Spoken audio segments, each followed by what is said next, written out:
Вас это удивит, но люди в наше время путают понятия знания и понимания. Правда, стоит сказать, что полное знание включает в себя еще и практику, то есть умение. Но об этом в другом видео.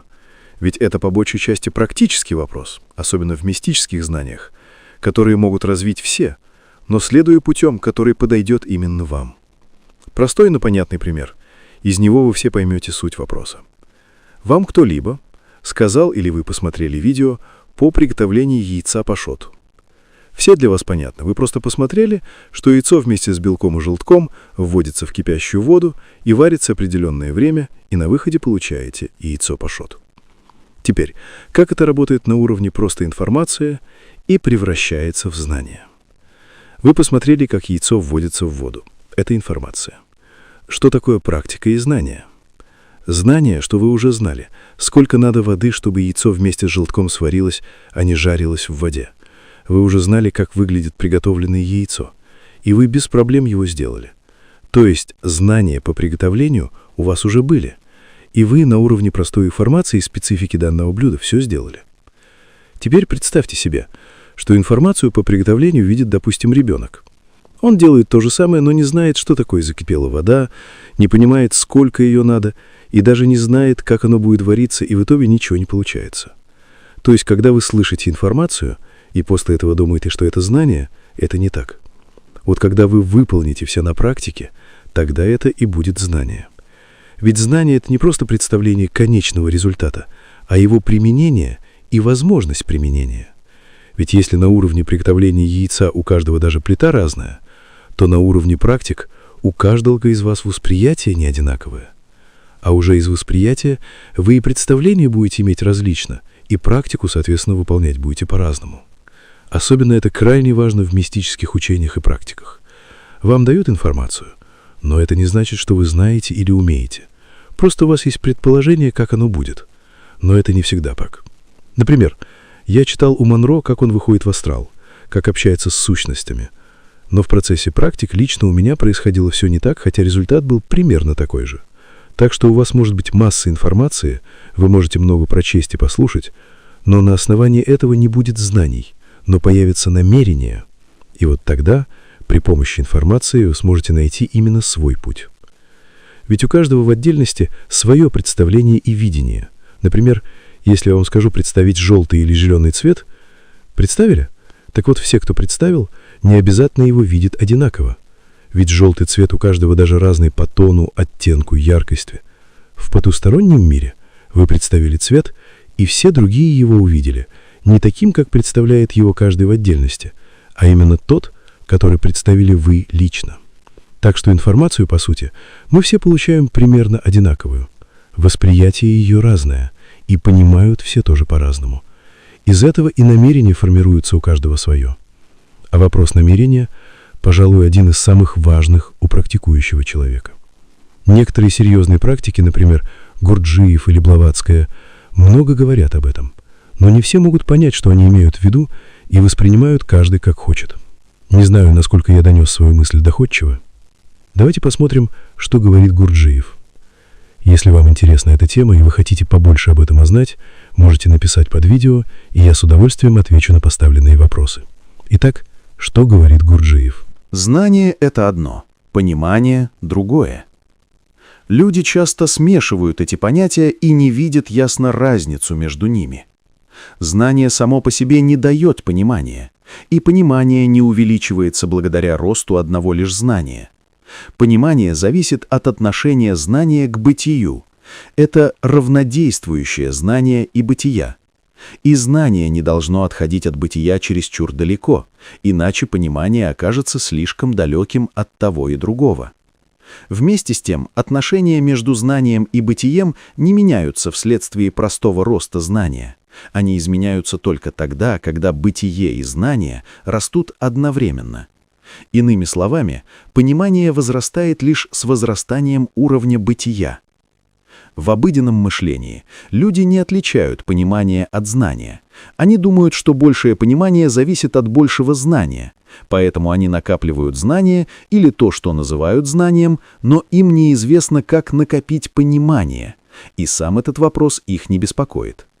Все же человек, привыкший к самонаблюдению, знает, что в разные периоды своей жизни он понимал одну и ту же мысль, одну и ту же идею совершенно по-разному. Нередко ему кажется странным, как он мог так неправильно понимать то, что сейчас, по его мнению, понимает правильно. В то же время ему понятно, что знание его не изменилось, что раньше он знал о предмете столько же, сколько знает и сейчас. Что же тогда изменилось? Изменилось его бытие. И поскольку оно стало иным и его понимание. Различие между знанием и пониманием станет ясно, когда мы увидим, что знание может быть функцией одного центра, а вот понимание представляет собой функцию трех центров.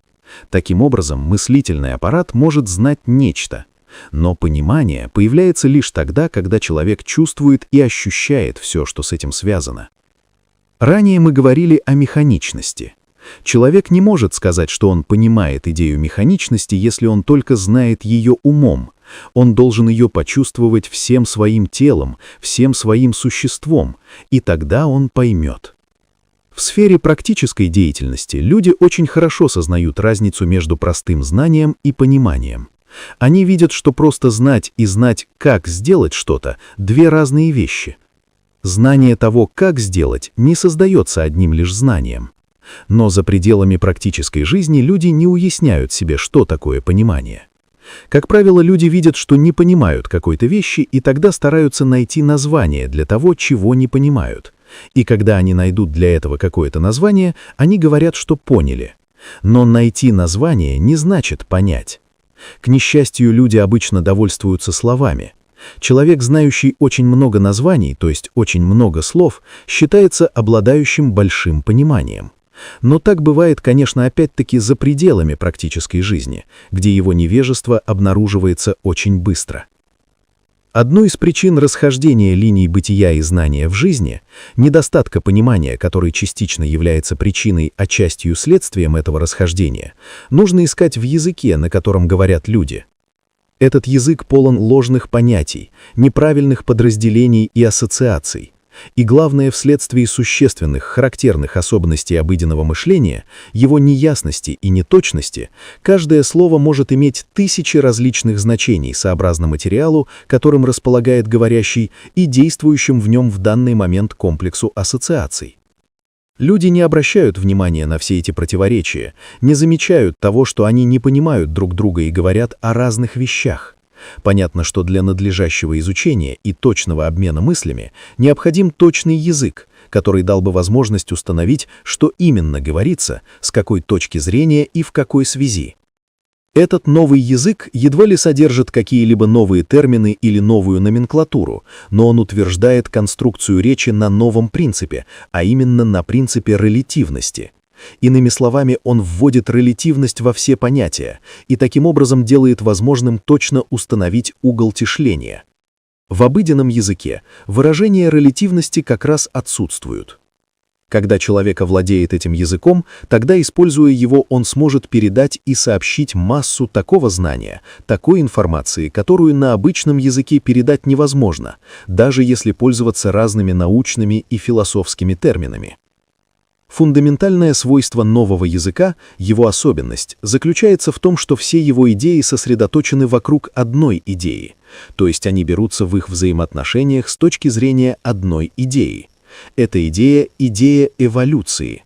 Конечно, эволюции не в смысле механического развития, потому что такой эволюции не существует, но в смысле сознательной намеренной эволюции, которая одна только и возможна.